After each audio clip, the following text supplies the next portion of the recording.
I think the key concept here is to become an expert and then to position yourself in the public eye as an expert.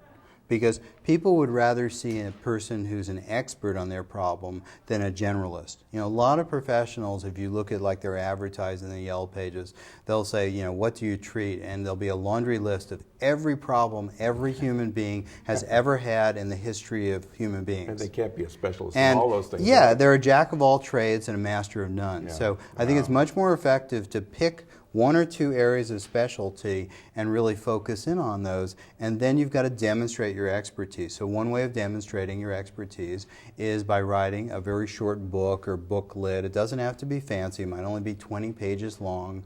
Have it edited by an editor, have it printed up professionally, and then give that away every opportunity you have.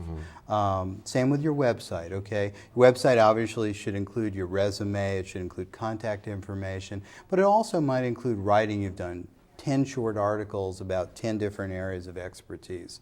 The idea is to position yourself as an expert. And you're looking at a niche. So Right. you are speaking to some people and excluding others, not having those ads where it's everybody under the sun. Right. And you know, the irony of it is that if people see you as an expert in one area, they'll consult you in other areas. So there's like a bleed over effect. Yeah, I've had lots of people call me up and say, I know you treat panic disorder. Do you treat couples? You know, and I do. Because I'm broadly and generally trained, but I've found that it works better to present myself as a specialist if I want to build my practice successfully. How about this, I'm jumping around a little bit, but this VIP service, beyond the call of duty service. Can you speak to that? Let me talk about that in a moment, but let me say a couple more things about other ways to position yourself as an expert. Go ahead. Another way is to really you know, network with professionals who refer to your type of profession. And there, I think the key strategy is to find someone. Let's say I want more referrals from physicians. I should go to my friend Bob, who's a physician, and say, give me 10 names of 10 physicians you know who are pretty psychologically savvy, and can I use your name when I contact them? Okay. Then I call them up and say, Bob so-and-so suggested I give you a call and meet you and get to know you and tell you about my services and find out about your services. And then I go out to lunch or breakfast or dinner or even coffee with them.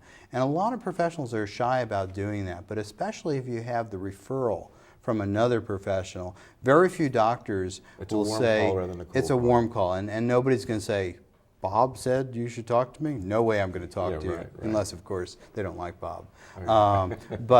So that's a strategy again, and then in those meetings you position yourself as a specialist rather than as a generalist, and you find out what kind of issues they have in their practice that they need help with. And so, can we talk a little bit about that VIP service? Sure, yeah. You know, a key thing really in building a successful practice, I think, is the business model where the model is under-promise and over-deliver. Okay? And so what I try to do really is to deliver just top-notch VIP service. So what does that look like from the point of a helping professional? I'll give you an example. A patient comes in and something else has happened in their life, like a death of a cousin or something like that. I'll make sure and send a condolence card. You know, even though we might talk about it in the session, I'll also send them a card. Other examples include I've made house calls. You know, I had a client who was in a bad car accident only Dr. Welby did that. And was traumatized by that and very anxious and couldn't really move because they had 2 broken legs. And you know, I visited them and did therapy at their place of residence. You know, going beyond the call of duty, I think, provides that kind of VIP level of service, and people appreciate that. I imagine they would, because they get that sense that you truly care. And you do. That's part of what you're saying at the beginning, that a person has to care. Yeah, I return all phone calls within the same business day. That's excellent. Sometimes I get a call out of the Yellow Pages, and I'm in the middle of the Yellow Pages under G, so I'll always say, why me? You went through all the other letters, and people say yes, and nobody called me back. And that always astonishes me. So, I really try to provide a high level of service, both for potential clients as well as current clients. I want to switch topics for a moment. I'm really interested to know whether or not you think people are more or less stressed today than they were in the past.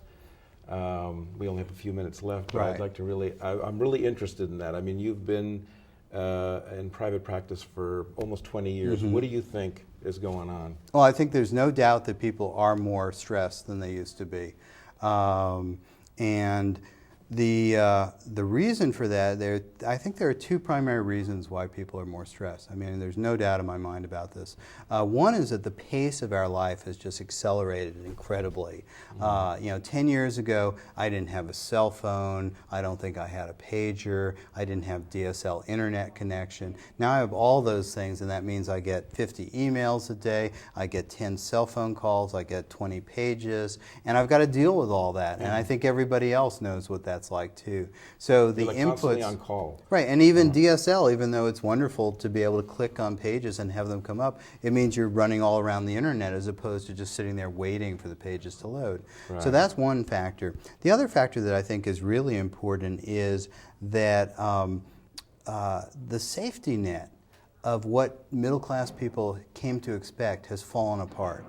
You know, it used to be a middle class person could assume that they would have a house, a job, health insurance, and that they would have all these things safely until they were ready to retire at 65. They could afford college for their kids. Now it's become so hard for people to afford those things. Jobs, because of outsourcing and international forces and reorgs, no longer at all secure. I mean, that's part of what your show is about. Yeah, sure. And I think not having those basics that people take for granted is tremendously stressful. Now, there is an answer to that. Yeah. Become self-employed. Create your own job. Oh, and this is one of the things you like about... It's one of the things I love about being self-employed. I mean, you know, I think it's safe to say there'll always be problems that people have, and I'll be there to help them. And I can work as long as I can talk and think. So do you have, sort of in closing, any advice you give people about being stressed? Or, I mean, I know that's a tough question because it's so general, and you treat people week after week, but just around the area of work and stress. And yeah, I think, you know, there are two concepts here. First of all, I think people have to take ownership of the idea that they will have lots of change in their work life. Anyone who holds on, you know, to the same thing is going to be stressed. So you should assume change and be delighted when it doesn't happen, rather than assuming stability and being stressed when it does happen. The other thing I think is prepare for change. You know, people should always have a plan B. What will I do when my job goes away? What will I do when my company downsizes? And that plan should always be in effect. Okay. I want to thank you for being on the show. Believe it or not, we're out of time, and I really appreciate your being on the show. It was a delight. Thank you for having me. Anytime. Thank you very much for joining us here on You're Hired, and I encourage you, if you have any questions about job hunting, about career development, or even any input about this show, suggestions for future shows, to please contact me at steve@bayareacareercoach.com. Again, that's steve@bayareacareercoach.com. And I really encourage you to check out the website where I've included the 12 keys to getting a great job. If you're able to do those 12 keys, you'll find that you'll be on your way ahead of the crowd, getting the job you want and deserve. Thank you very much for watching, and check out www.bayareacareercoach.com. Again, that's www.bayareacareercoach.com. Thanks for watching, and I'll see you next time on You're Hired. And thank you very much for being on You're Hired. Thanks for having me. There's so much more. Stress management techniques and approaches that people can use.